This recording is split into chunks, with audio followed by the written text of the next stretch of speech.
Okay, who wants to be first? Get to look at your four-part hymns today. Who feels up to it? Who feels up to going first? Would it be better to go first or to wait? I is deciding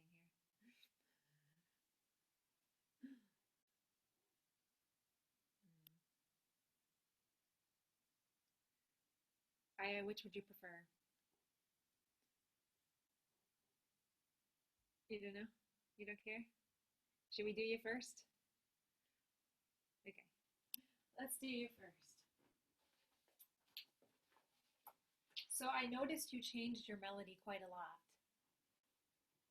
in the in the Tagalog. So let me screen share here so Ezekiel can see it also. Where are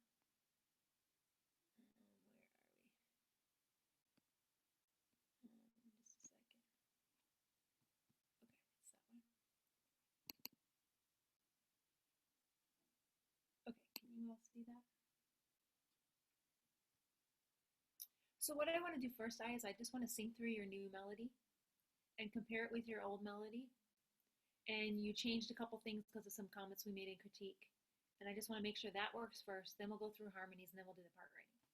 So let's just play through her melody once you can both hear it.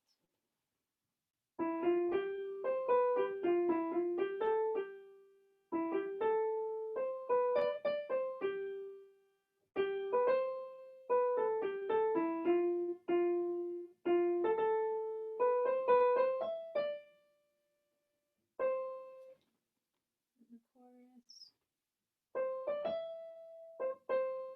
Sorry, let me start that again.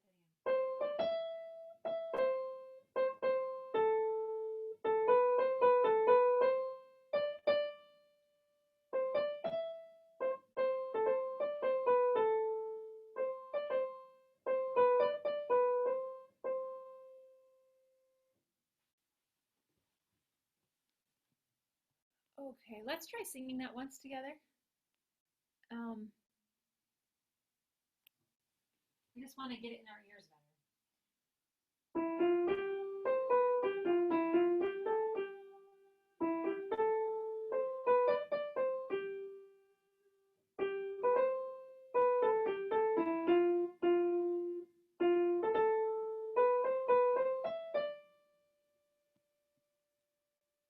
the chorus.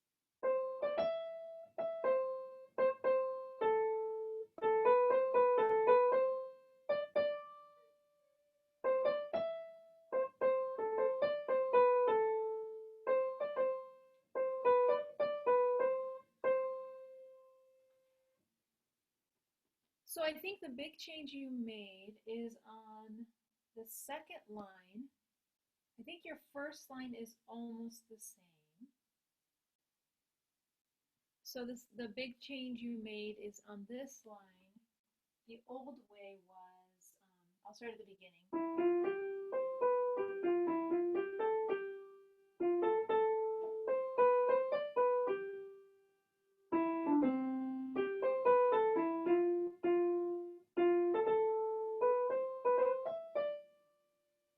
So it's mainly this phrase right here. I think it works either way,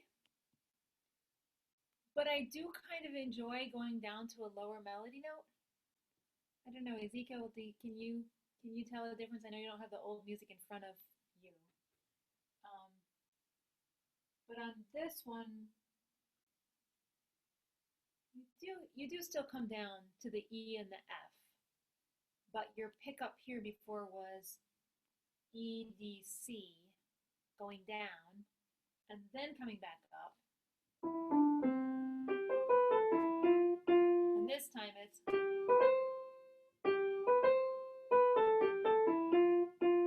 but there's really nothing wrong with either one of them. So I don't know, it's kind of a preference thing, I think. Let's just take a vote. Let me play on both ones through and let's just see which one we like better.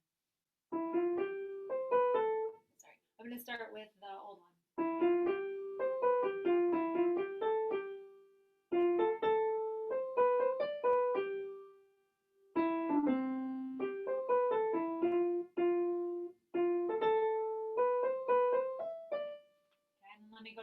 new one.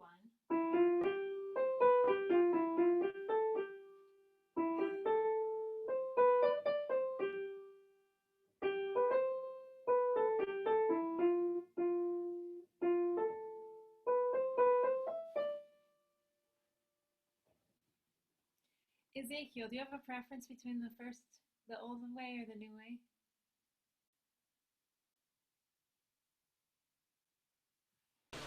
I like the old one. I have a slight preference for the old one also.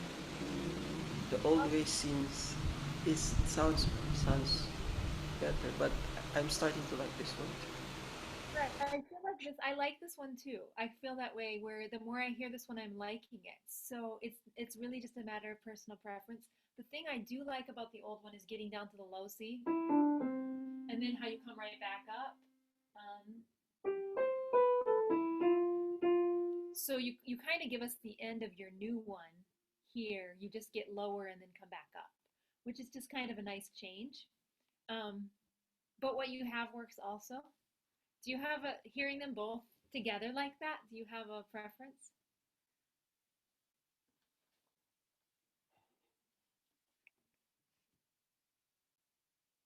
We always try to throw out bad ideas, and then sometimes we throw out good ideas too, in our effort to improve our pieces.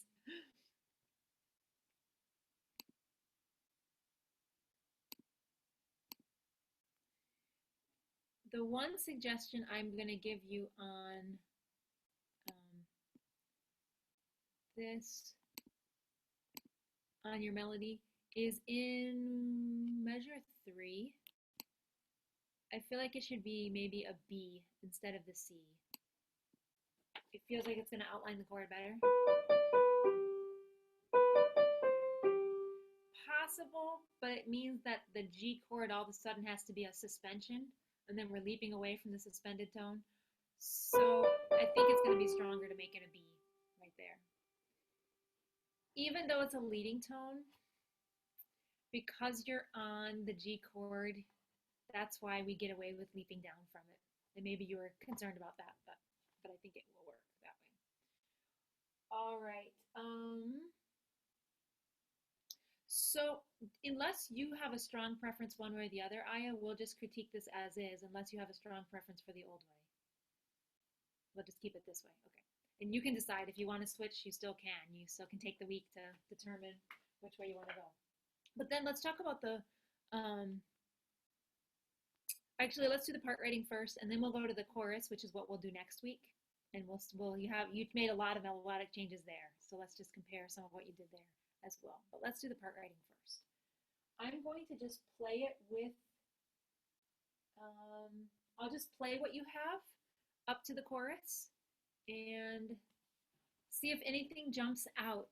We're going to look specifically for parallel fifths, parallel octaves, or missing thirds. We're going to look for those 3 first, okay? See if anyone can find any.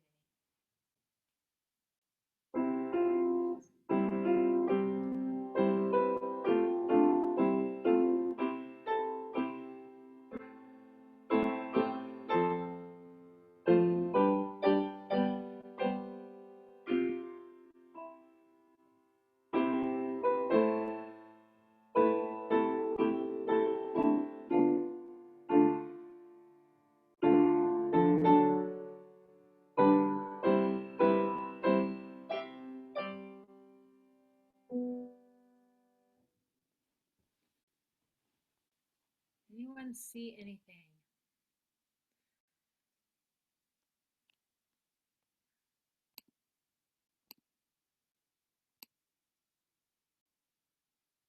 Oop, hard to draw a circle there. Did anyone see anything in that chord? It's a missing third.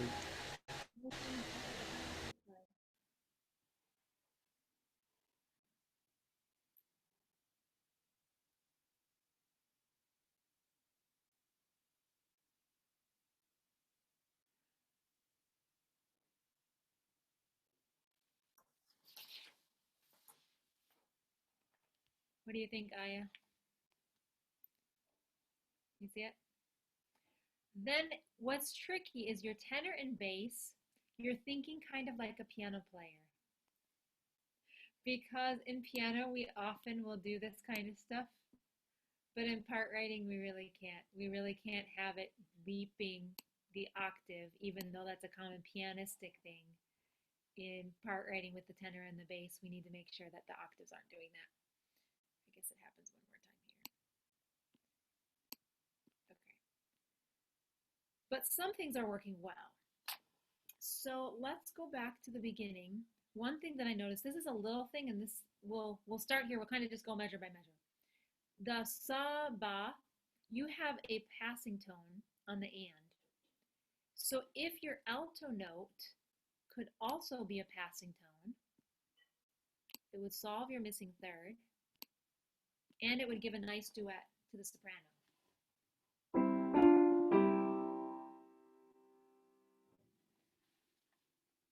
And then we might want to think about doubling here.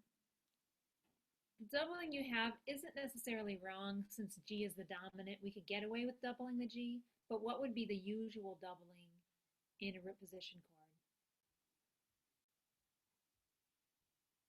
Root position, double the bass, double the bass. So if we want to double the bass, you could just move the tenors up. Double the bass. So something like. Then when we go to the next one, you have the correct doubling on bawat, on wat, stuff correct.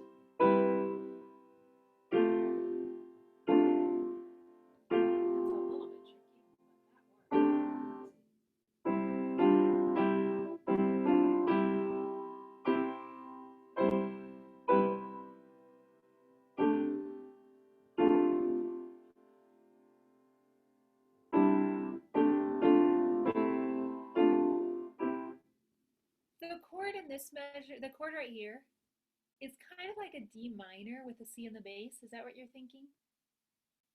More or less? So maybe we should go ahead and just put the D. You have it on the next beat, but maybe we should just let it be right on the downbeat where the chord changes.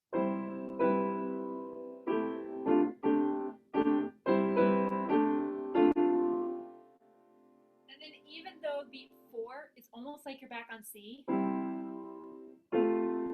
but then you're back on this other. I wonder if we can somehow make beat 4 be like a neighbor tone. So we're still on the D chord.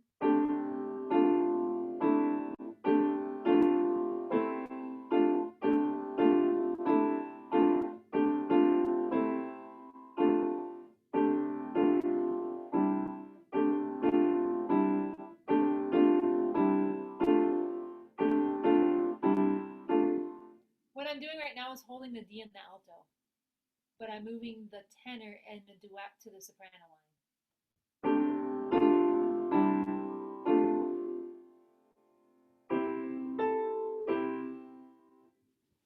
What do you think of that? So I am keeping the D here and the D here. So the altos just get to be D all the way. And then I'm doing your duet here, A, G, A. So it kind of works.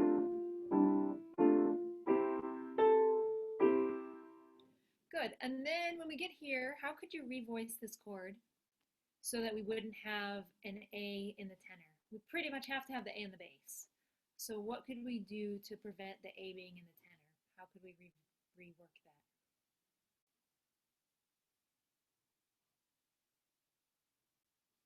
What kind of a chord is it, first off?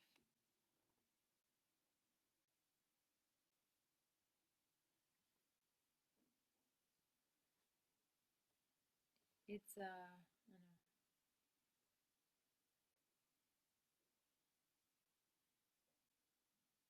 We're in the key of C. It's some sort of a sixth chord, right? So what kind of a sixth chord is it? The melody is on which chord tone?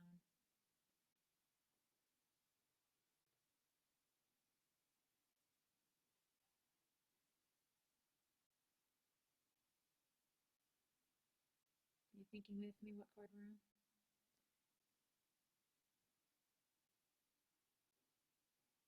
It's a seventh chord, right?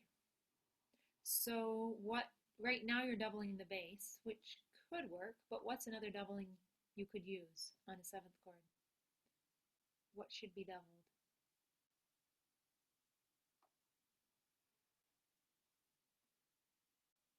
You remember? On a seventh chord, you actually have how many different tones on a seventh chord? You actually have four. So we don't even have to have a tone doubled. We can just have every note in the chord. So which note in the chord are we missing?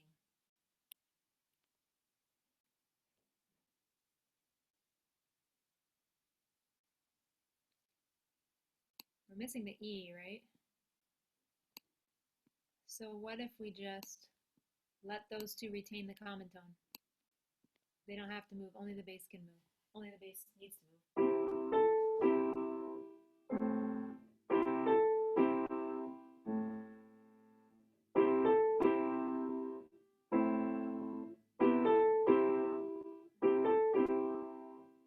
Then it's moving all by itself. That's the only problem. We might want to save it. See what's going to happen if we wait and let it move.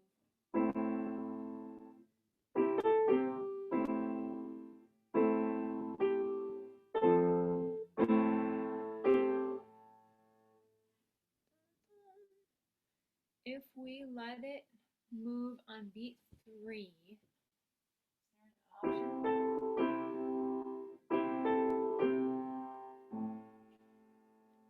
That does work, and it gets rid of having parallels in the next measure, or the next beat on beat 4.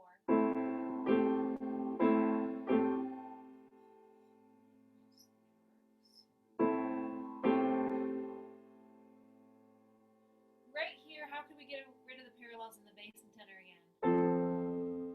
What could we do differently?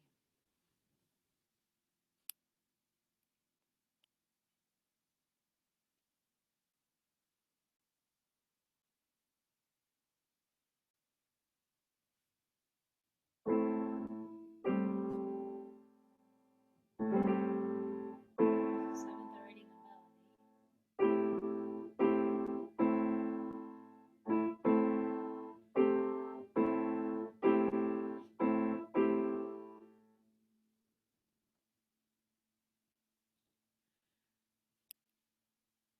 What's a different voicing we could give on Cass, on La Cass? She has an open space chord, A, C, F, F, with the proper doubling. What's a different way we could space out that chord? We could have it be A, and then what could the altos have?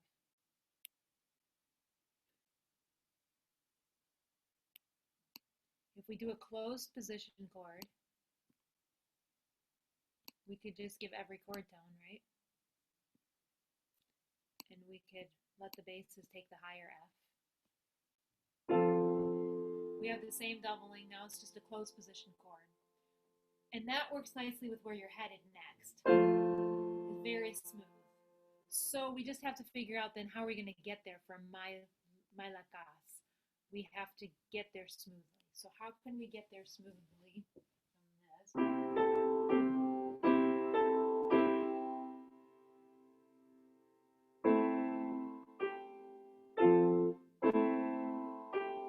We're probably going to be better off to let the basses be high here too. And since we're in the key of C, even though the C is the third, we can actually double the C, right? That's allowed. And then we can make it a complete chord here. Is that making sense?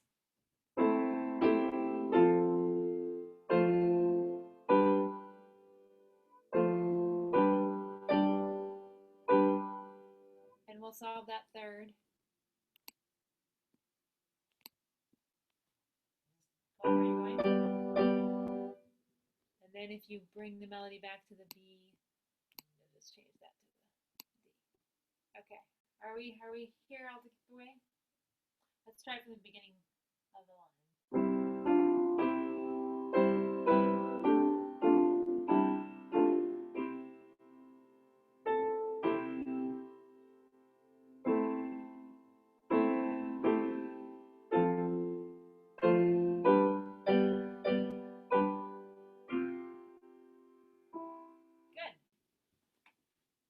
We're starting to get there.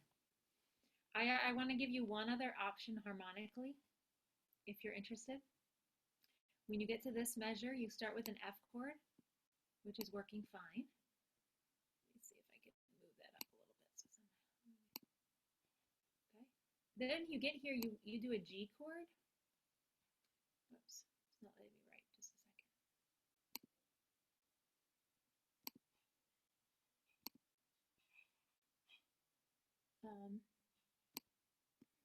Okay, you're doing a G chord, which is great, but it's possible you could keep the F as a pedal tone if you wanted to.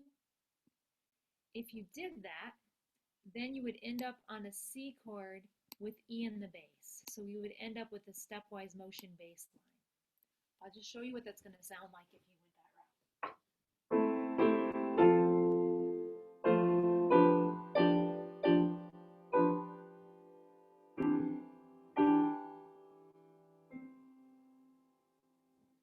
If you went that route, you could still have your suspension, but you couldn't have a 4/3 suspension because your bass would be on E. You would have to do a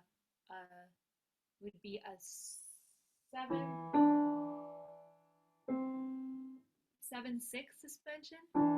So it would be the D suspending to the C in the alto. Does that make sense? So it's an option. What you have works fine, but it's kind of fun to have the bass line moving by steps.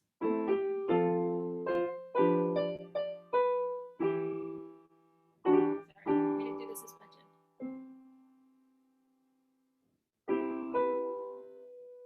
Okay. Then we need to do the same thing here. We need to get rid of the parallel.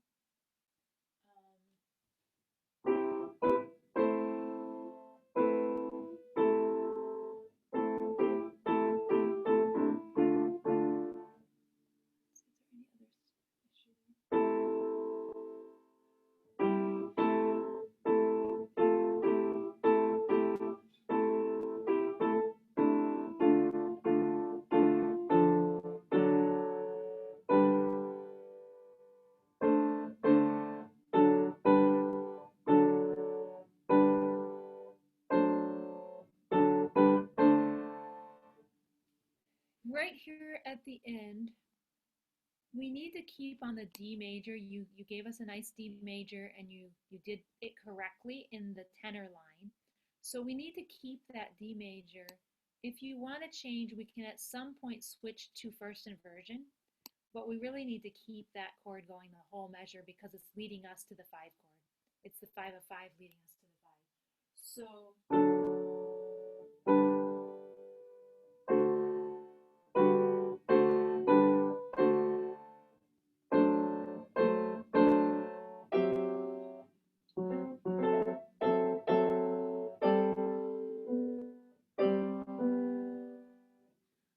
So I ended up switching to first inversion like on beat 4. You can kind of see what your ear likes. If you like it better on beat 3 or beat 4, if you want to switch there. I like how you're doing the duet with the melody here. So it'd be nice if you could keep that going. It'd be nice if the tenor would go up to an A here to keep the motion with the melody. And then you can fill in the other parts as needed. Good. Any questions on this part? I'm not going to fix every little thing about this. I'll let you wrestle through that parallel octave yourself, and I'll let you figure out your inversion here. If you want to do just put in parentheses D over F sharp somewhere along there.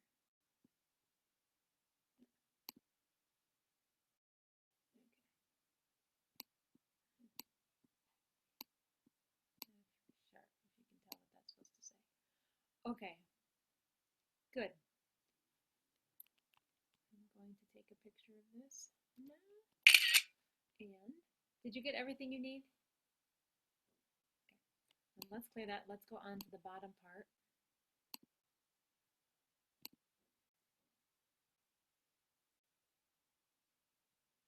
Okay, let's just sing your melody again. Ready, sing.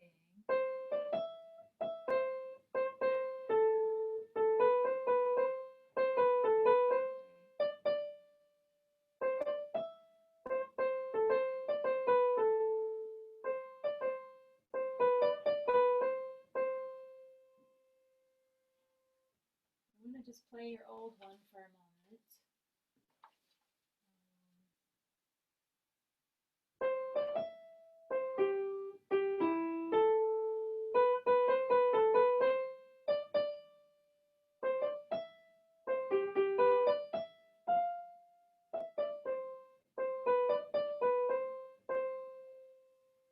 So the old one had that high climax, which you were maybe thinking that makes the melody a little too wide, and I think you're thinking you'll save that.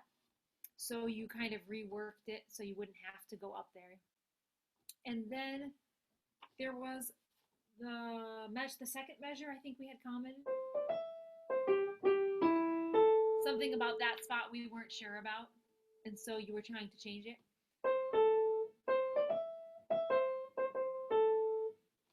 For me now, what's happening is we're kind of getting stuck on the high C because you have a lot of high C here, then it comes back here, and it comes back here, and it comes back here, then it comes back here, and it comes back here, and it comes back here, and it comes back here. Like in every measure, we end up feeling like we keep coming back to the C. So I wonder if we can combine what you had before with what you have now. I kind of like that. I kind of missed that. A little bit more motion. Ezekiel, do you have any thoughts? Between her first and her original. I kind of like the first part of the first melody of her first few measures of the chorus. The first measure like that, measure, if she just reversed that, would that work? I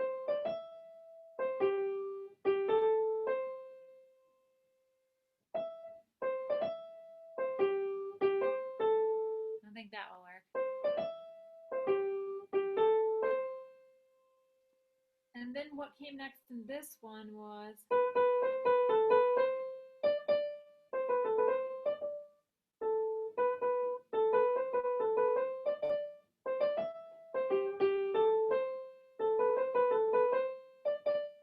no, we do end up on the C again here, but it's not on the downbeat.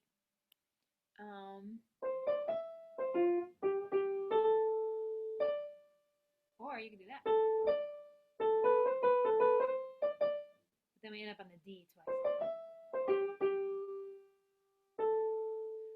I'm not sure. Where are people hearing that note going?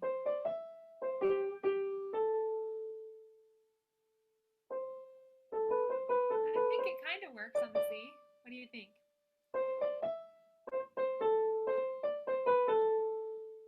And then there, the problem is your chorus starts so high that it's hard for you to have a climax without it getting higher. But it almost feels anticlimactic. Let me just see what your older was.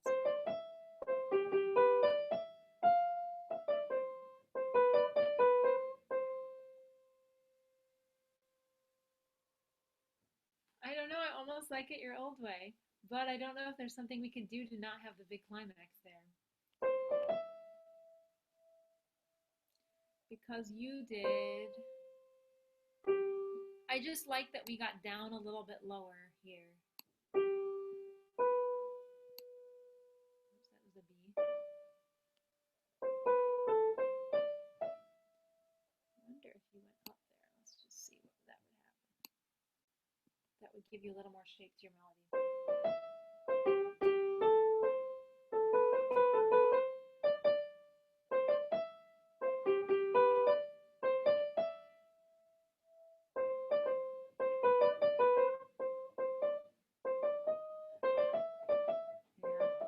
It doesn't sound climactic really to go out to end on the E somehow, because we've already been on the E. Your F was really nice, but then you have to change your key because your range is so wide.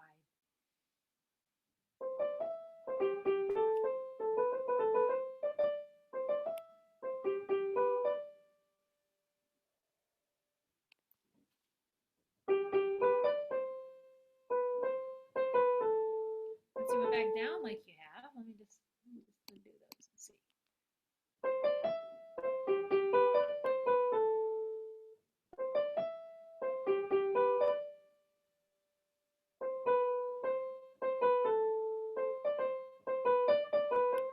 Any thoughts? Is anyone hearing anything specific right there in that measure?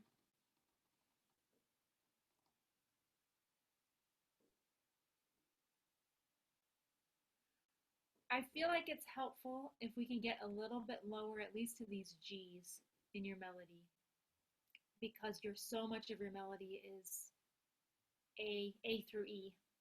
So if we can get just a little bit lower somewhere in these phrases. So if you don't want to go back exactly to what you had, but something kind of similar to that, and then it helps you get back up a little bit higher. And I'm not 100% sure right here.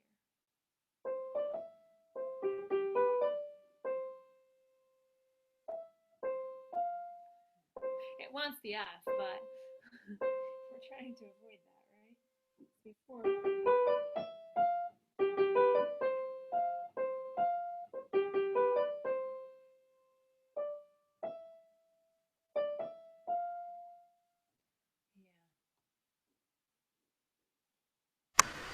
I think it really wants the F, ma'am.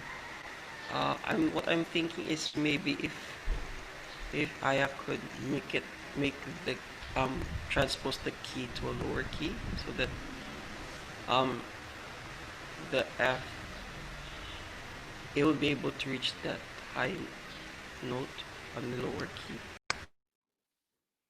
What do you think, Aya? If we did get to the F like you did before, however you wanted to do it, if you wanted to do it your old way or just even do a leap up there,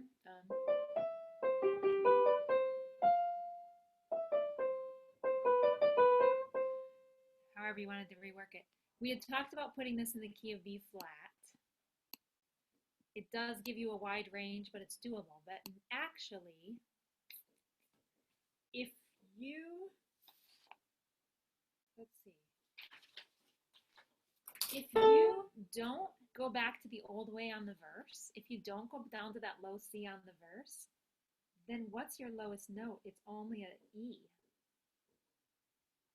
So your melody is actually right now only one octave. So we can easily lower your key and it wouldn't even be that big of a range. We could lower it to B flat. We could lower it to, could almost do an A flat, but probably B flat's going to be your best one because then that takes you up to an A flat as your highest note. Or sorry, E flat as your highest note. So that's a reason not to have your low C if you don't want to have too wide of a range. Although in the key of B flat, the B flat is still singable, so it's still kind of your choice. Does that help? You can kind of give it some thought and finalize your melody, and then I think you have part writing for both. So just go back through, check your parallel octaves especially, to see if you can get rid of them, figure out another way to do them to get rid of those. All right. Take a picture of that part of the piece. And did you get what you needed from that? All right, very good. Then let's go and see Ezekiel's piece now.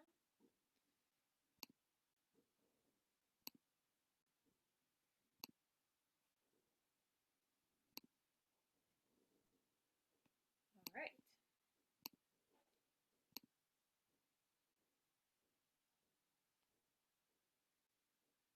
That's not the right one. Okay. He sent me both of them, but let's start with your Tagalog. I mean your Ilocano. And see how this is coming. And I don't think you changed anything on your melody, right? It's 100% the same. I'm pretty sure. From what we had done before. Let's just try. Here's the melody.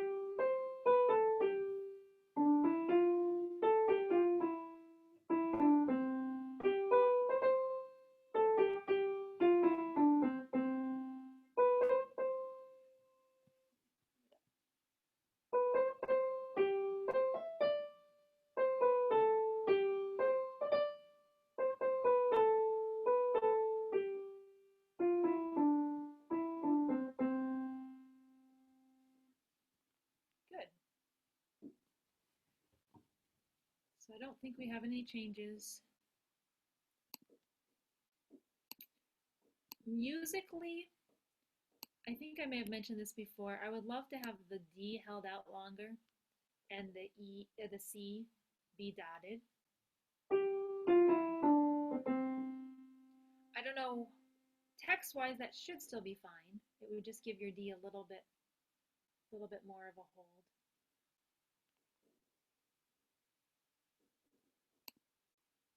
And then you could actually do that right at the end also. And it would kind of unify the piece. You have, if that will work without being odd. Somehow musically, I feel like that's a little bit stronger.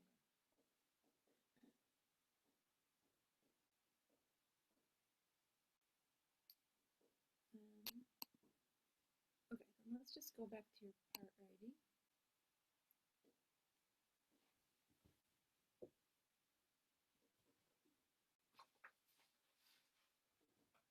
Again, let's look for, I'll play just the verse. Look for parallel fifths, parallel octaves, or missing thirds specifically.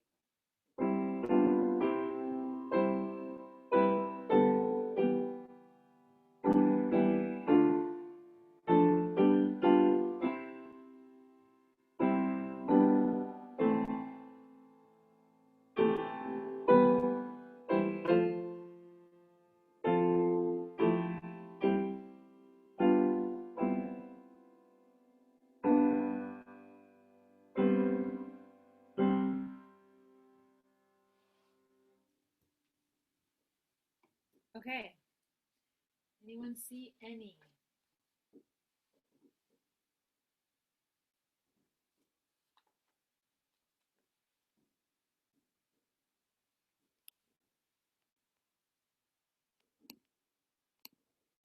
Any issues that way?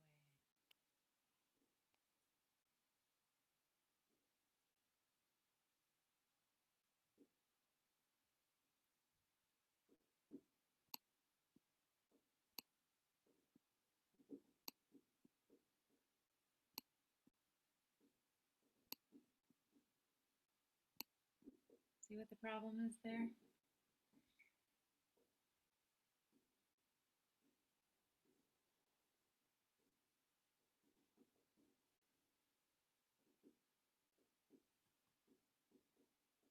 The alto. So the alto and the bass.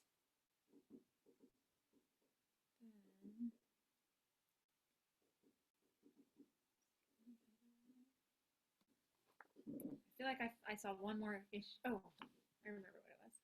I forgot what it was.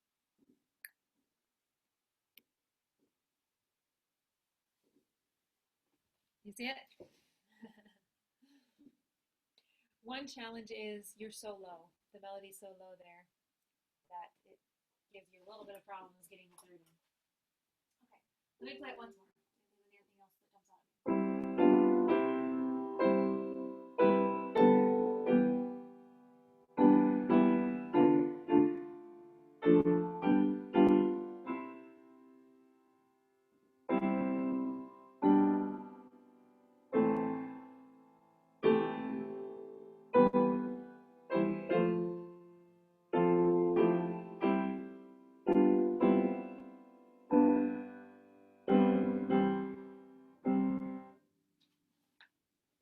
Those are the big obvious ones. Okay, see if we can figure out how to fix some of those problems, and let me just go back to earlier.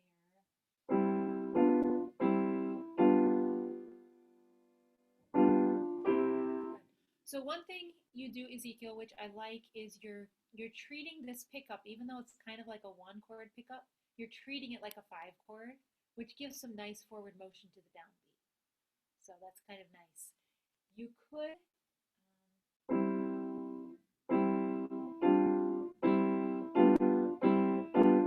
that works fine how you have it. You have the proper doubling. Then he has a 7th chord, major 7th chord on the 1. And then here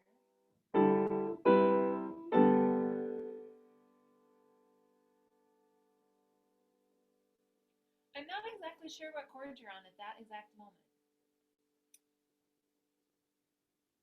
It's almost like, let's see.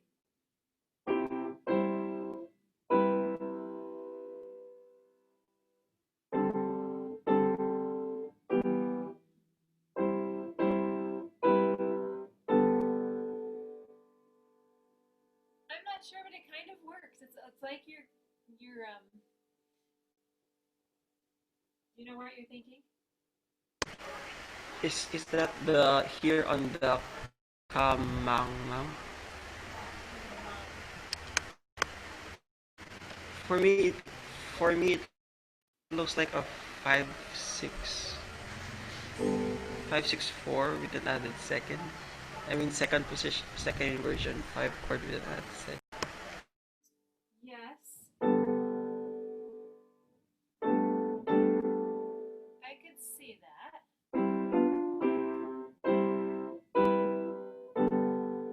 Yeah, and it does. We do have a dominant feel, and then you're leading to a three chord, which the five can lead to a three chord. So that makes sense. That works.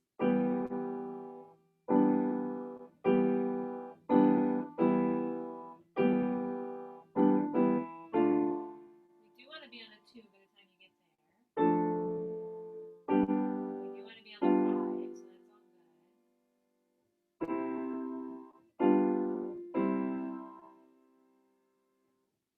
You would have the choice of making this a complete chord here if you wanted. Right now we have tripled root and a third, which is okay. You're allowed to do that. But I don't think you'd create any part writing issues if you chose to move the tenor, because the tenor is going to be on the G next. So you could choose to move the tenor earlier, and I don't think that would create any issues, any problems.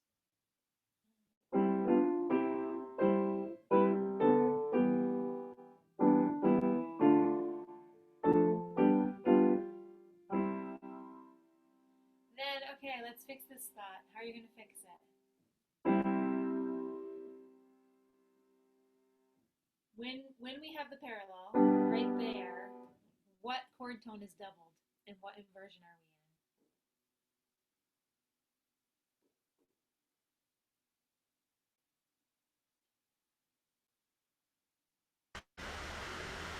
in? That's a first inversion 5 chords, so it's a third that's double.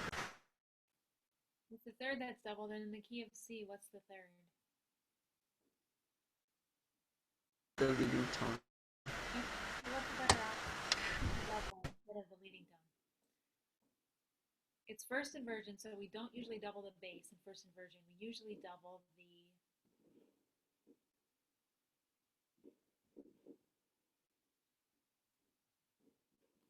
root position, double the bass, first inversion, double the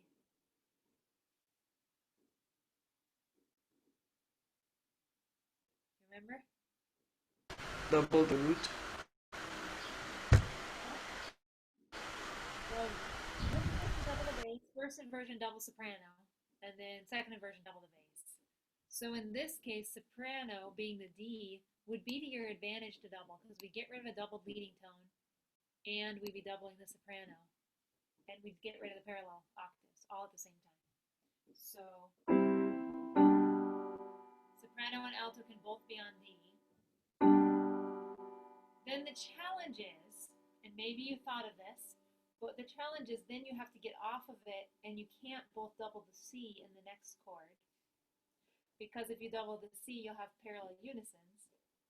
So we do have to do some voice crossing to get out of it.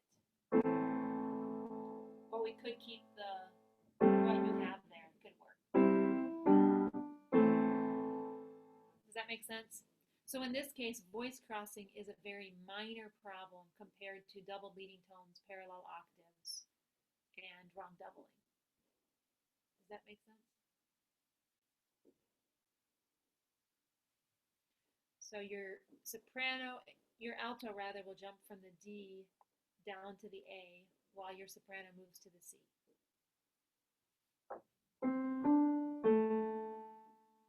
Like you have it.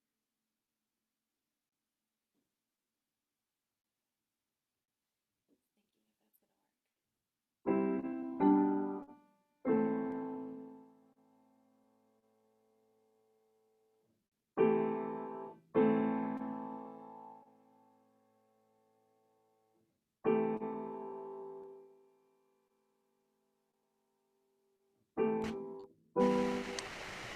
Ma'am, what if I double the soprano on the bass part? So the bass would move C, D, and then A.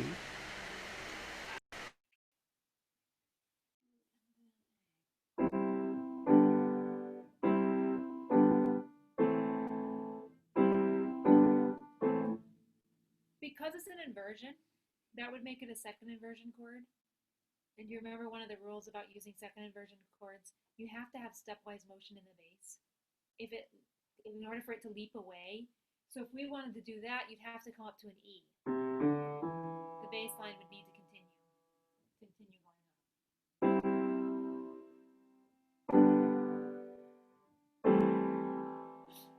Second inversion A chord, which maybe could work, but I don't think that's really what we want. Is two second inversions there. The other option would be to double the G, because the G is the dominant in this case. So you could double the dominant. You could double the alto there, if you prefer that. And that's smooth also. So that would get rid of your voice crossing too. You would have your alto from a C, G, A, which would be very singable and very doable.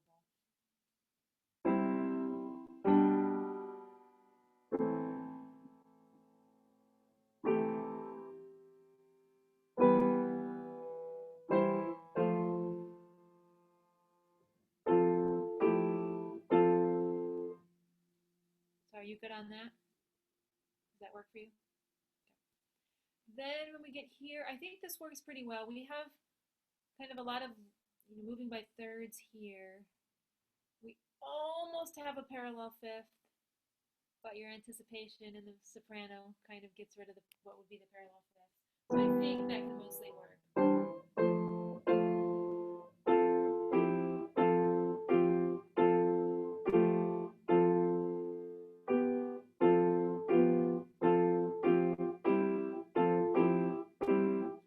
Normally, I love the doubled, the duet with the melody. But in this case, I feel like the E just feels out of place a little bit there. It just feels clashy to me. So I think you might be better off to keep the F in the alto.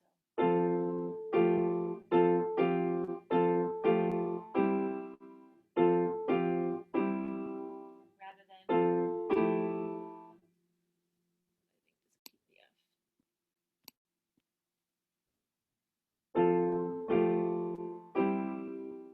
Nice 1-6-4 to a 5. Then right here we have the same problem where you're on a 5 chord with a B natural, and now you have a duet that has a C natural. So we get that clash between the B natural and the C.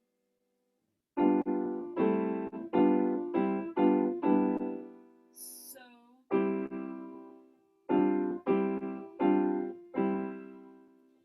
you have two choices. You can either delay the 5 chord by using a suspension here,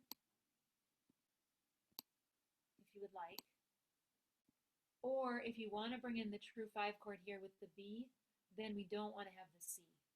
We want to have like a D or something in the alto, so we don't have quite a big clash.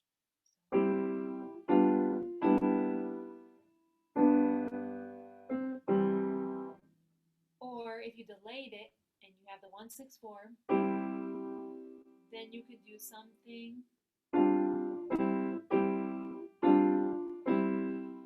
The tenor would remain on C through that whole spot. And then we would get to the leading tone here.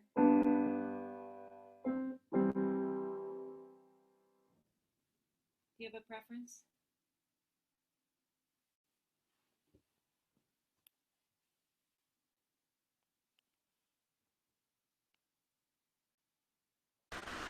Maybe I think I'll stick with the 1-6, the C suspension, the 1-6-4 suspension. So we'll just change the tenor here to the C's maybe.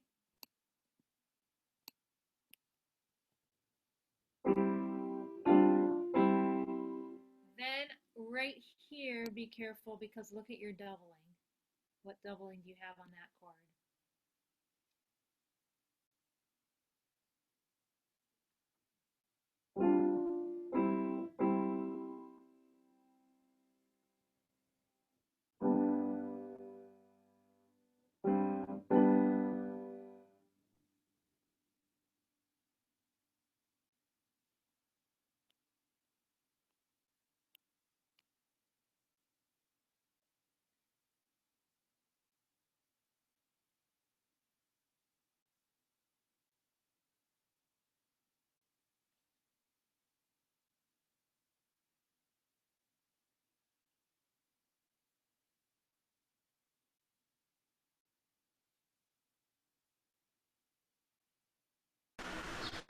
It's a double third. Yeah, and So the key of the doubled third is on a five chord, it's a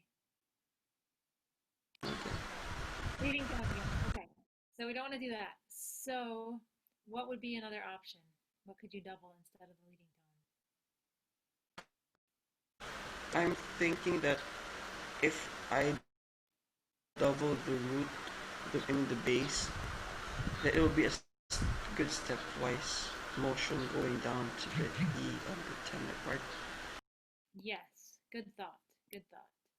So if we double the G here, in fact, we could make it a seventh chord, which would want to resolve very nicely to your E. The only problem in doing that, if you make this a dotted rhythm like we talked about, and you made this not a dotted rhythm in the left hand, otherwise we're going to end up with parallel fifths between the melody, the soprano, and the tenor. We have the fifth, but if you let it be a dotted in the melody, it would work because you'd have the stagger, the delay. So it would end up sounding something like,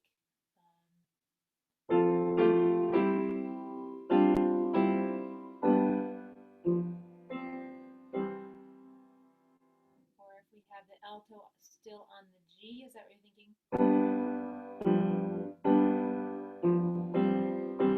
That would work either way. So tenor and bass would just move before soprano and alto. But that should work. All right. Any other thoughts? Do you have everything you need from this before I erase it? Did you get it all?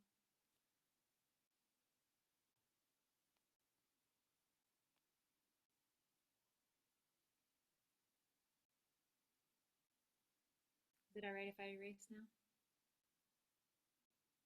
You have it? Okay. Then, real quickly, Ezekiel also sent his English one. And this is not required, but if you want to do, I know you already kind of did some work on your English one. If you want to submit it, I'll give extra credit for doing it, but it's not required. So I just want to quickly look at his verse. I'll just play it through once and we'll see if there's anything that jumps out.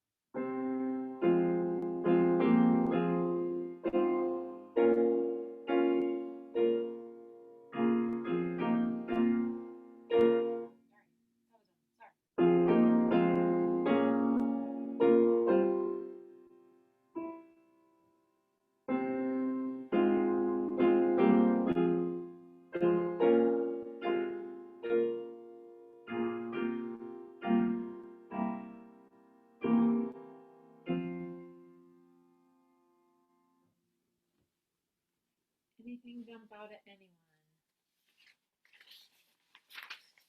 Mostly it's working pretty well.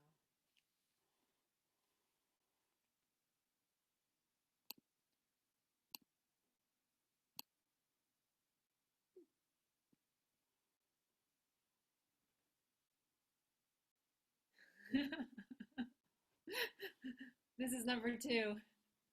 Same place, same problem. I'm not sure.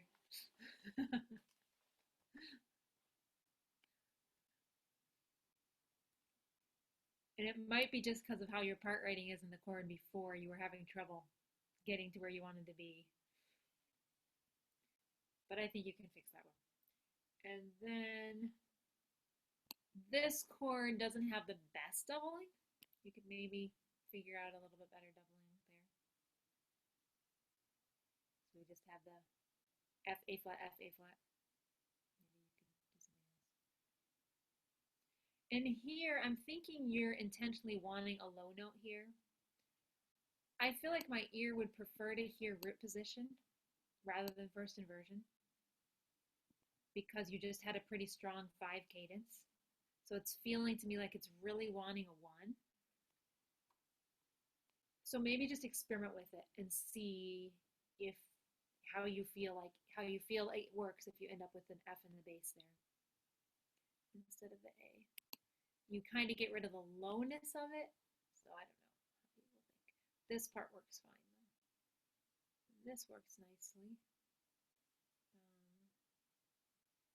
And then when you go on, I think that you're going to need to maintain the F minor this whole measure. It's like you're kind of like you're changing chords, but because of where you're headed to the A flat major chord. I feel like we just need to maintain that F in the bass here, and just let that can be I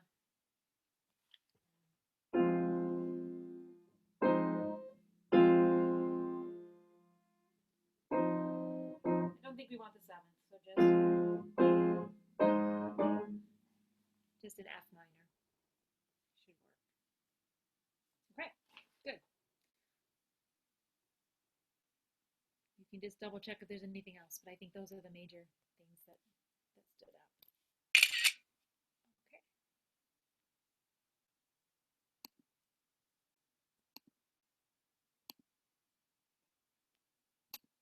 All right. Any questions? No. How's your head now? Part writing is probably not the best thing for headaches, unfortunately, but hopefully. All right, we're recording again, so let's dive into our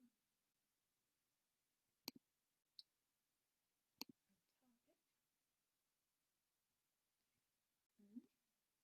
Okay, are you seeing my PowerPoint?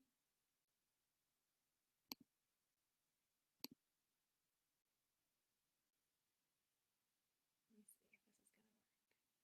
It's thinking right now.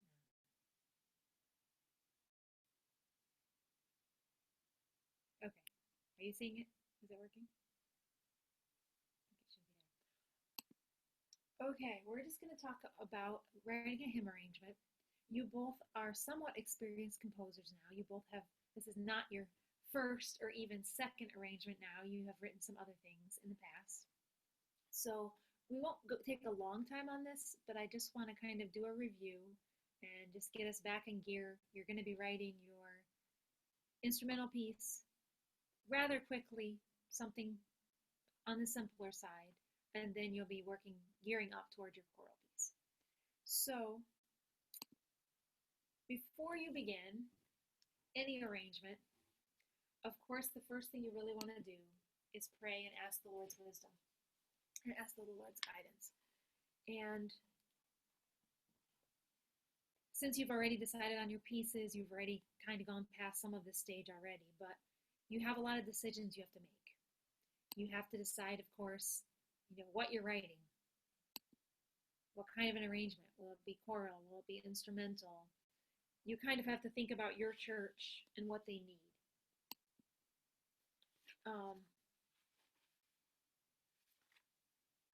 So since we're heading into instrumental, I just want to diverge a little bit today and talk about writing for instruments. One thing that I love as being a composer is that you can write for instruments you don't play, and you can learn about instruments through writing for them. But it's important that if you are writing for an instrument you don't play, that you have contact with the player who's helping and guiding you and telling you things so that you don't write something impossible.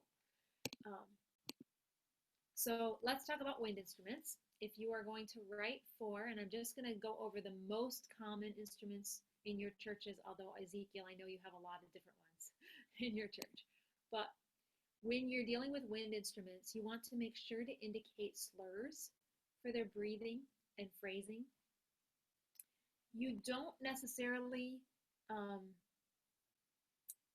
you kind of have two levels of slurring when you're dealing with wind instruments. You have your big overall phrase, so you might have a larger slur. But what wind instruments need a little more guidance on from the composer is actually shorter phrases where maybe you want them to tongue it or not to tongue it in just shorter little groups. So slur these together in one breath with no extra tongue, and then this group, and then this group. So more than the full four measure phrase. You don't just put a four measure phrase mark and be done. Give them a little bit more guidance on their phrase, on their tonguing, on their breaths. Do either of you play a wind instrument or have played a wind instrument? What do you play, Ezekiel?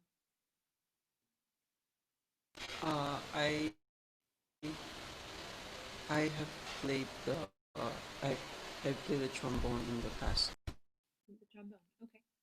So you've done that. and I also tried playing instrument, but it didn't like. Playing what?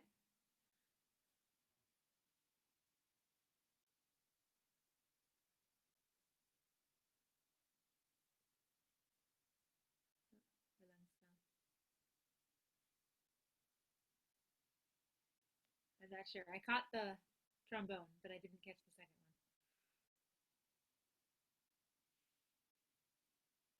one. Aya, have you played anything? I tried playing the I tried playing the clarinet before, man. Wow, so you've had an instrument out of every category: brass, woodwind, strings, piano. Good. Aya, have you played woodwind at all or wind instrument? Recorder counts, by the way. Recorder po, and I tried to play. The flute? Okay, good. So you both have had a little bit of experience, at least, in understanding how winds work. So one thing is allow time to let them breathe. If you're writing an instrumental piece for any sort of wind instrument, you can't have this final hold for 12 beats. A violinist doesn't care. You can let the violinist hold for 12 beats and they'll just keep changing their bow. But the poor instrumentalists are going to die. So you have to kind of consider where they're going to breathe and make sure to give them time to breathe. And if you're writing an orchestration, you want to give the brass time to breathe in between. You don't let them play the whole time. You might let them play a part, one verse, and then you give them a rest for a while because it's tiring. They need to catch their breath again. So we're going to specifically look at the flute since that's more common. The flute range, average advanced player could go from a low C or a C4 middle C into a high G. But of course, if you're writing with a specific player in mind, you always want to ask them because this might sound really shrill if you have more of an intermediate beginner flute player. This part of the register will be really soft and difficult to project, difficult to hear. So if you ever write down in that first octave of the register, the melody goes there, everything else has to be much softer in order to make it work. So just to be aware of how the flute works, how the instrument works. Then recorder. Your recorder range is pretty similar to a flute range, except that it sounds an octave higher. So it's really C5 to A6 for a soprano recorder, and it's a little bit more shrill in that register. But the nice thing is that means you can kind of interchange flute and recorder music. So if you write something for recorded duet and there happens to be two flutes who want to play, they'll be able to play it. It'll be the right ranges for them. So that's helpful. Then string instruments are a bit more complicated, and thankfully you're both a little bit familiar with them. Of course, as a composer, you have to indicate bowings, and you have the down bow, which is stronger, and the up bow, which is weak. So you use your slurs to indicate bowing, you don't slur repeated notes unless the notes are marked with a dot or a dash. And you know this, if you see in your string music a slur on repeated notes, you're going to think it's a tie. So it's not going to work to say, okay, use that in one bow unless there's a dot and you know to separate it. You have separated notes. You're bowing. And then since you're both string players, this is already, you're going to think this already, but you want to balance your up and your down bows in each measure. So giving them equal amounts of time. So we don't have, piece in 4/4 and 3 beats are down, 1 beat's up, unless you really want a strong accent when they go to play that upbeat. Usually the down bow is strong, and usually it's on down beats. And I feel like as a string player, composing for strings as a string player, you kind of just feel the bowing. When you go back through, I just kind of like, okay, what feels right? And you kind of more intuitively know to keep the down bow on the down beats as much as possible. Then if you have a section that's fast and soft, you may have many notes in one bow. But if you have a section that's slow and loud, you'll have fewer notes per bow. So sometimes in your arrangement, you might have the same melody, almost the same notes happening in 2 different sections of your piece. And say the last stanza, you want it to be really loud and really marked. And so all of a sudden you change your bowing and you have a lot more separate bows than you might have had in an earlier verse that was more meditative or not quite as triumphant. Then you'll use separate bows for the large leaps, anything over an octave. And of course, one really fun thing about strings is you can use double stops, especially if the bottom pitch is an open string or intervals are perfect 5th or 6th. So this works really well as long as you're in the keys that work with strings, which would be key of D works really well. You can have your open D and open A, your tonic dominant. Key of A works well, except you have some high 3s, so that's a little challenging. For cello or for viola, you can do the key of C easily with open strings. So there are open strings, of course, for violin and viola. Or violin is G, D, A, and E. And your range is a G3 for first position to a B5. Of course, it can go way, way, way higher. But we're talking a beginner, late beginner, intermediate, having to stay in first position. That would be your normal range. Viola then is C, G, D, A. And the viola range would be the C3 to about an E5, again, if you stay in first position and you're not making it too difficult for them. And of course, the clef for viola is alto clef. So if you don't play viola, that's a little bit challenging to write. But thankfully, most of our music notation programs will let us write it in treble clef, and then at the end, we can switch it to alto, or if we don't want to have to read it the whole time. And then cello, the same strings as viola, except it's an octave lower. And G4, cellos have to shift a lot more. So cello does have to shift to get to a G4, but that's a more moderate beginning, late beginner, intermediate range for a cellist. It's not too hard for them. All right. So writing for strings, writing for instruments can just be a lot of fun. You can use them in your church. Before you begin, of course, even though this is an instrumental piece and there's no text that's going to be sung, as a composer, you have to keep the text in mind. And as a composer, it's really important that the text drives your writing. So even if you're only doing this one stanza project, you want to be thinking about your stanza and what the stanza is saying. I wrote a string quartet, Be Still My Soul, and I think it's the second verse that says, the winds and waves still know his voice when he rolled below. So in that second verse, when I arranged the string quartet, I tried to have these moving 8 notes, da da da da, something that got they weren't super vigorous or intense, but I wanted to give this feeling of unrest, that the winds and the waves and Jesus is still stilling them. And so as a composer, you're trying to think, how can I paint the text and make it come alive even when the the audience isn't thinking of the text in front of them. In fact, have you ever heard an arrangement or someone who played an instrumental piece in church, whether it be woodwinds, brass, strings, or even piano solo, and all of a sudden you thought of the text in a new way? Did that ever happen to you? It's like if you can paint it in a masterful enough way. Are you familiar with Mrs. Pinkston's arrangement of When the Roll is Called Up Yonder? You're familiar with the piece, When the trumpet of the Lord shall sound and time shall be no more.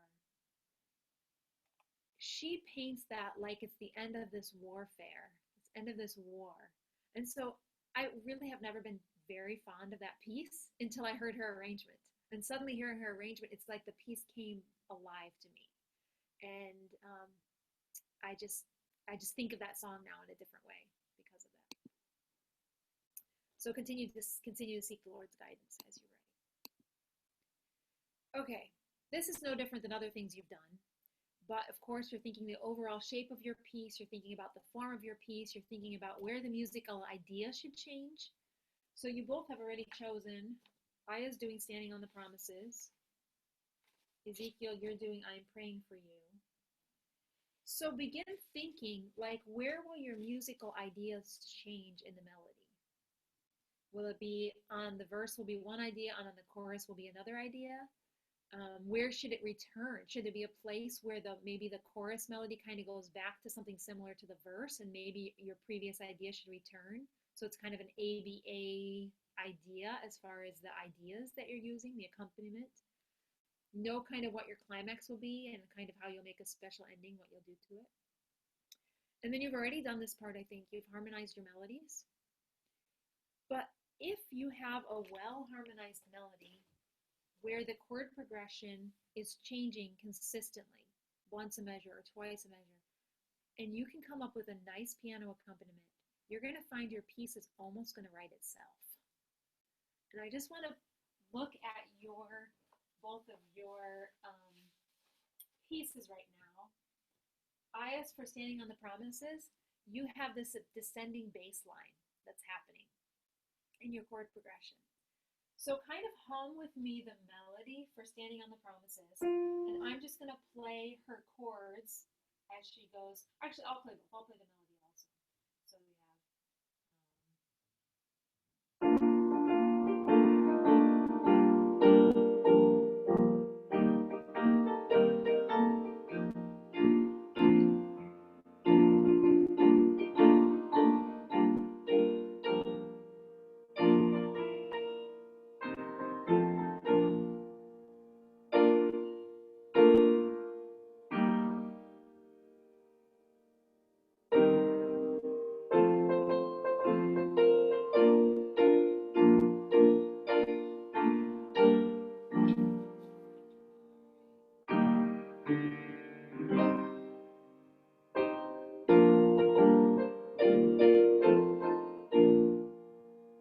So at the cadences, your chord progression is getting a little faster, but most of the time we're just having 2 chord changes per measures.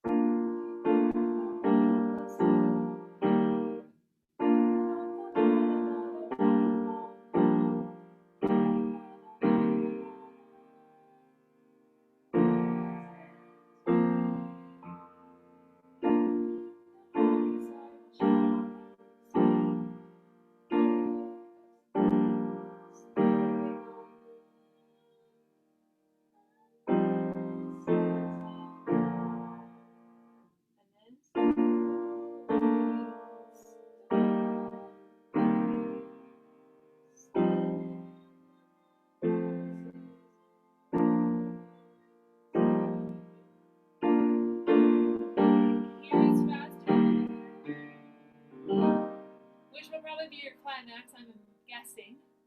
So even that accumulation of chord progression is going to help you.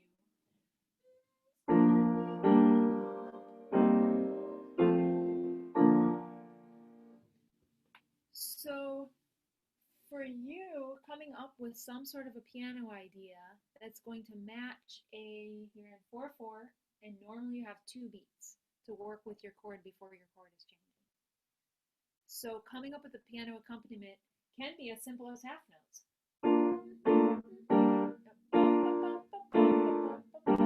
Can be as simple as that. It could have some sort of a pattern to it. And then, of course, it has to change when your chords get a little bit faster. Then for Ezekiel's, he has a very different mood on his. You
So you also are in 4/4, and you also have, actually, your chord change is usually happening every measure. So you're usually having 4 whole beats to work within your pattern. But when it gets to the cadence, then you only have 2 beats. So you'll want to come up with a pattern that will work well and won't feel repetitive for 4 whole beats. And then when you get to the cadence, you'll change your pattern just a little bit. Your chorus, you also have a nice descending bass line.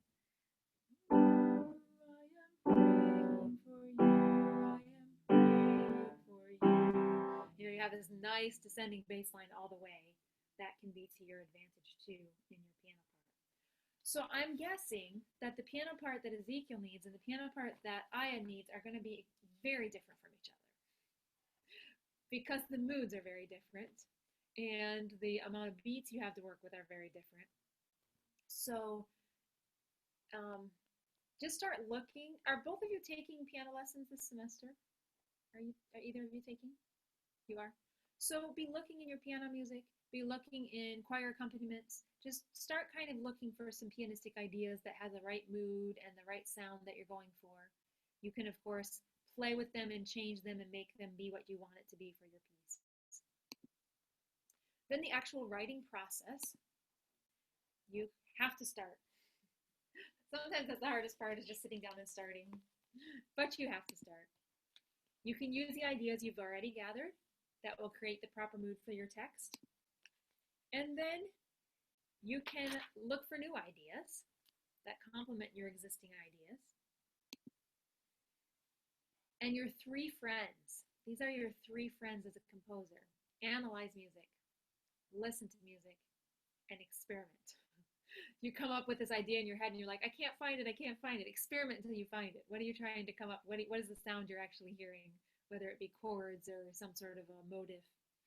So, of course, double check your work. Try to make sure to avoid your missing thirds and your parallel fifths and your clashing chords and anything that might be sneaking in there. Playing the parts. Play all the parts stacked up this way. Sometimes what's tricky when you're writing an orchestration, particularly, but even when you're writing just the piano part and the instrumental, you can't play it all at the same time. So you play through the piano part, then you play through the instrumental part, and they both sound great, but you haven't put it all together. And so even when I would write an orchestration, Mrs. Pinkston would sit at the piano, and I'd have all my steps, I'd have my strings and my woodwinds or whatever, and she would go like this, starting from the bass all the way to soprano. Okay, let's make sure that whole chord is working. And it's kind of a slow and painful process, but it helps you make sure you're not having a clash in the instrument that's actually clashing with what's happening in the piano. So it's not a way you perform it, but it's a good way to check it. Just go back and check your work. And then also you can make sure every part sounds good by itself. Aya, did you decide on a trio with piano or without piano or a duet with piano? What did you finally decide on for recorders? A duet with piano. A duet. Okay, a duet with piano. Good. That's safe. That's a good place to start. And eventually, I hope you will both go on to write a string quartet or something that needs no piano and you can just figure out the part writing with the instruments. But that's a good place to start for now. Okay, a few practical things to consider.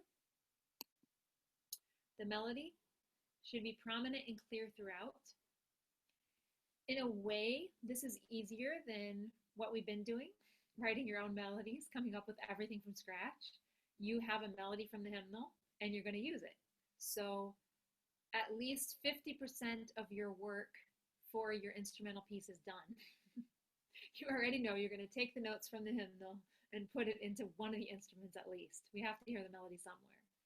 You might embellish it a little bit, but a lot of times the first stanza, we don't have a lot of embellishments. You could even have some unison. So since you're only technically writing one stanza, you could easily have a repeat at the end, and you could have a counter melody or something going on the second time through. That was a little fancier. So it could be simpler the first time and then a little fancier the second time. The accompaniment, interesting but simple. Enhance the message. Don't draw attention away from the message. And do what the other part is not doing. So Aya, your melody is pretty fast. Dun da dun da da da da dum bum bum. I don't think I would want your accompaniment to be da da da da da da da da or some other contrasting thing with that rhythm. It would be too much. But when your melody is holding, would be a great time for your accompaniment to do something maybe with that kind of a rhythm, to kind of echo, to have some playback. Whereas Ezekiel, on your melody, yours is much slower. You have a lot of half notes. So you're going to have a lot more time. The piano could have some arpeggios, some eighth notes going on. You could have a little bit of motion, and especially on the holds. So something interesting while the melody is having a held out note. And these notes, by the way, are in the Intro to Arranging notes that I posted in Classroom. So you can look them up if you want to have a copy of all the notes of writing a hymn arrangement. Then continue to balance continuity and variety. So you're wanting to make sure that your piece has unity, but you're also wanting to make sure it has variety. So one sign of a talented beginner composer is they have too many ideas in one piece. I'm only giving you one stanza. That means you're probably going to come up with more ideas than you can actually use in one stanza. That's okay. But try to restrain yourself. Don't let every phrase be a new idea. Try to hold yourself back just a little bit and keep more unity in what's happening in your piece. When you do change something, let's say that Ezekiel's melody or Ezekiel's accompaniment is a eighth note pattern happening in the middle register of the piano. And when he gets to the chorus, he wants to change it. And so he decides to do half notes in the high part of the register. He could do that, and that possibly could work, but a lot of times it's good advice to only change one thing at a time. So if you're going to change register, he could maybe keep the eighth note pattern going and just change register. If he's going to change rhythm and now have a half note pattern, he could keep it in the same register. Not saying you could never change two things. Sometimes you can. But just be careful of feeling like, okay, I have to have something different. It has to be brand new. You can actually play off of what you just did and just change one little thing. The register, the rhythm pattern, or just something small. So you try to use recurring melodic or rhythmic ideas, something to unify it. You know this already, but your introduction, your interlude, and your ending should be similar. In your case, your introduction, if you do a repeat, will become your interlude. If you just repeat the whole thing, you'll have introduction, first stanza, repeat the interlude, the intro becomes the interlude, and then repeat the first stanza again with maybe a counter melody or something else, and then have your ending. Then don't change your ideas too often. I just said that. Use variety. So rhythmic motion, register, texture, whether you have a lot of notes at a time or just a few notes at a time. And then, as much as possible, overlap your ideas. So if you're having an idea that is maybe eighth note rhythm, and you're heading into an idea that is maybe half note rhythm, you can kind of bring them together in the middle and smoothly transition.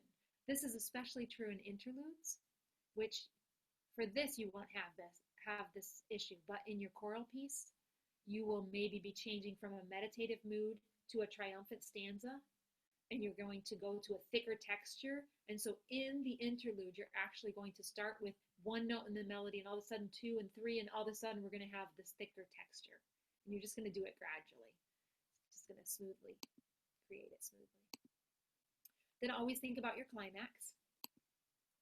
Usually 2/3 of the way through the piece. Bring it to a satisfying point of arrival. It could just be a high note that is held. It could be extra rhythmic motion, harmonic tension, accumulation of ideas. And with the harmonies in Aya's piece, that's going to happen naturally because the harmonies are moving faster at that point.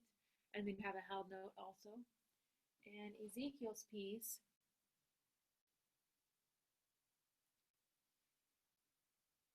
you're not going to have as dramatic of a climax, I don't think. Just the nature of your piece. We don't necessarily need a fortissimo in this arrangement anywhere. But your chord, you end up on a 5 of a 5. And oh, that my Savior were your Savior too at the end of the verse. And that might be enough of something unique. We have a borrowed dominant, and it's kind of going to draw your attention to what's coming. You, of course, could do something in the chorus as well. But I don't know that you're going to want to end this super loud. You're probably going to want to end it meditative. So maybe you don't want something too climactic toward the end, too much toward the end. Let's see how that works. Then your ending, you can augment the last phrase, repeat a phrase, add a coda, have a different melodic phrase from earlier in the piece, have a snatch of your introduction come back in the ending. So these are things you've done in your choral pieces already, so nothing really that different, but just something to help it feel like it's finished and final. And over.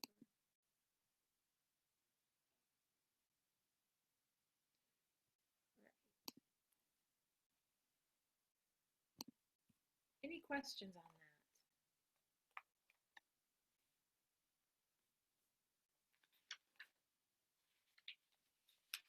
I'm curious to know, in the writing you've done so far, do you kind of have a process? Like how you approach your piece, what you do to get started? Or is it different every time? Or what do you do when you feel stuck? You don't know what to do next? Do you have anything you do to help yourself get unstuck in your writing? How you come up with new ideas?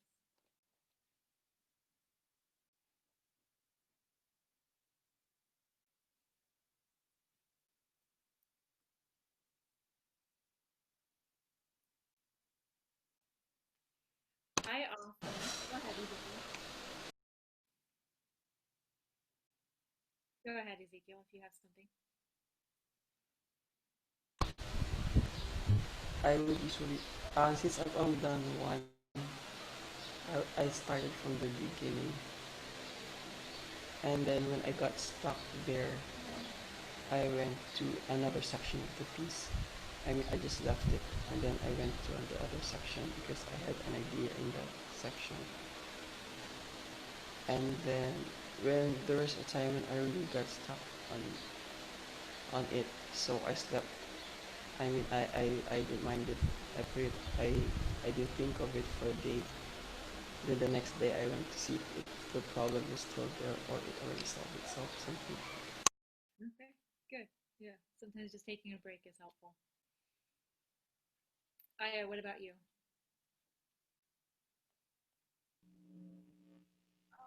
Sometimes when I get stuck Mahina, mahina ang audio mo.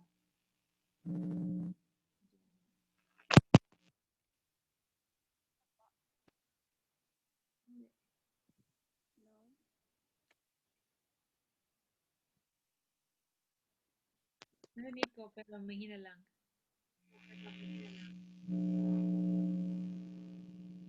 okay na po. Ah, siguro. We'll just listen carefully.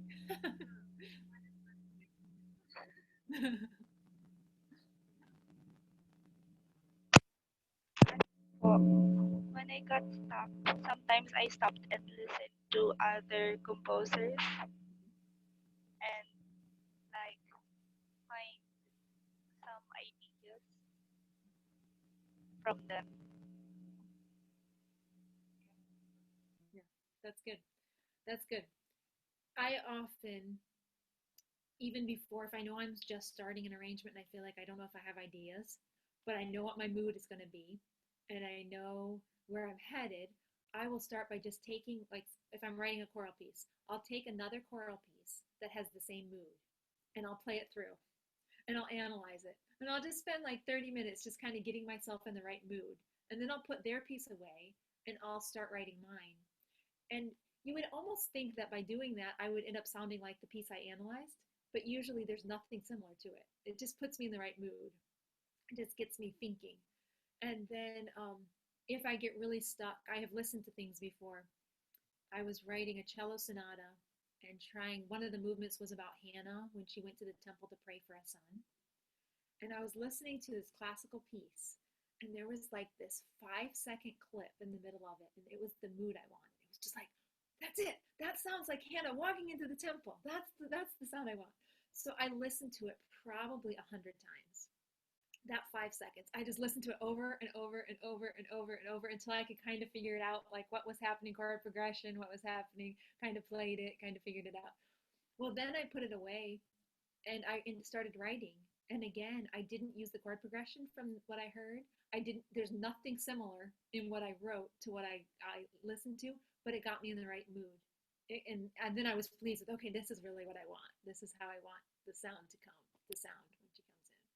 So I think there's analyzing, listening, and then experimenting to kind of make it your own. So you don't want to just copy, but you do want to just get in that right frame so that you can and you can get unstuck. So that's helpful. Good. Um, we have just a couple minutes left, and I wanted to next talk about piano accompaniments, or yeah, writing piano music. So maybe we can get this in just a couple minutes here.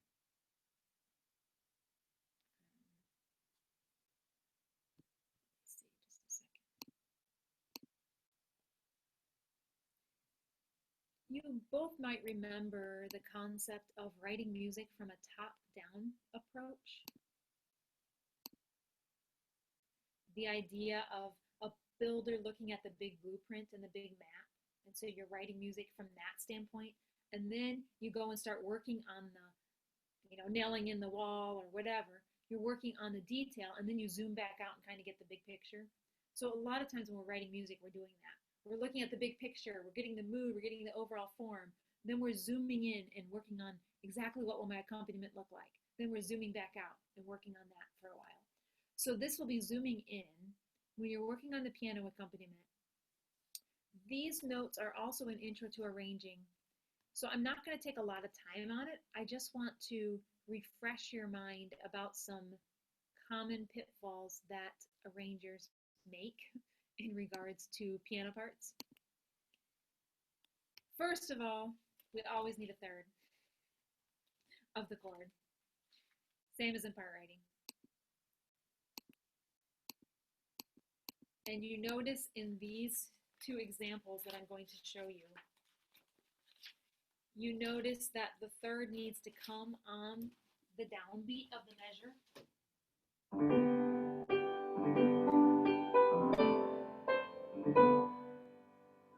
And in this case, in order to make it work, the arranger had to give us this very strong, large chord in the left hand, or great is thy faithfulness.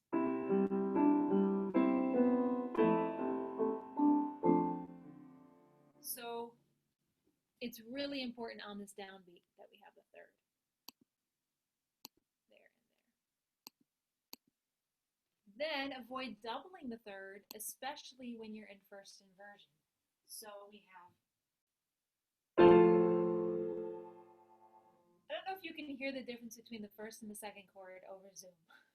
I wish you could.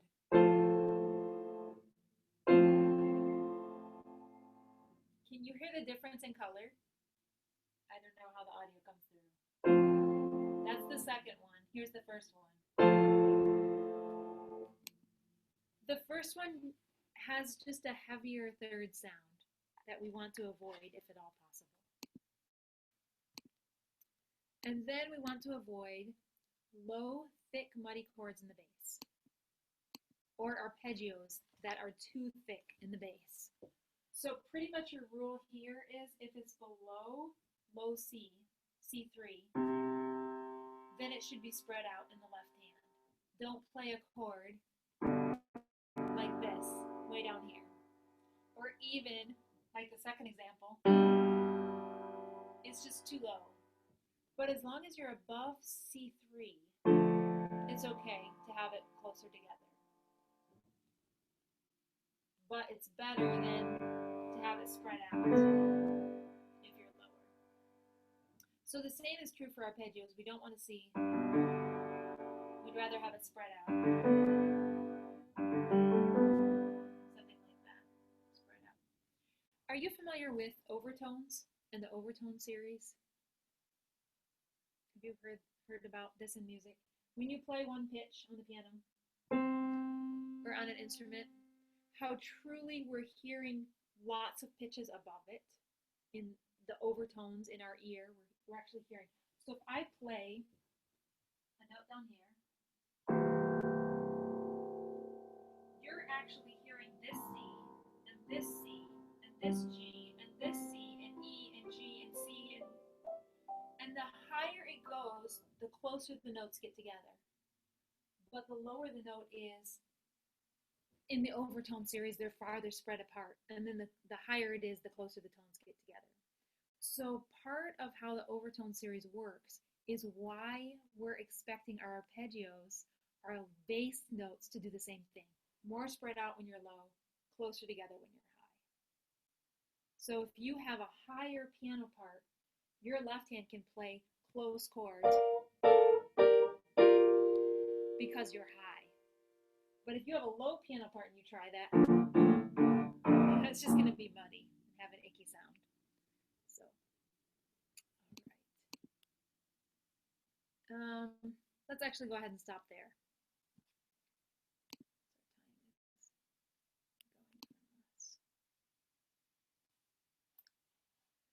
Any questions?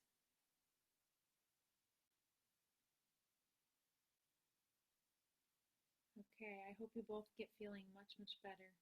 Get some good rest. And you do have an instrumental piece to analyze for next week.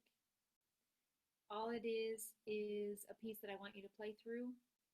I have the music posted and you'll just write a little summary of your observations. It's Miss Rachel's arrangement of My Jesus, I Love Thee for violin duet. Maybe you've seen it. So it'll just kind of maybe help you, give you some ideas for your own piece. It's even the accompaniment, the introduction, just you can get some ideas from it, see what you can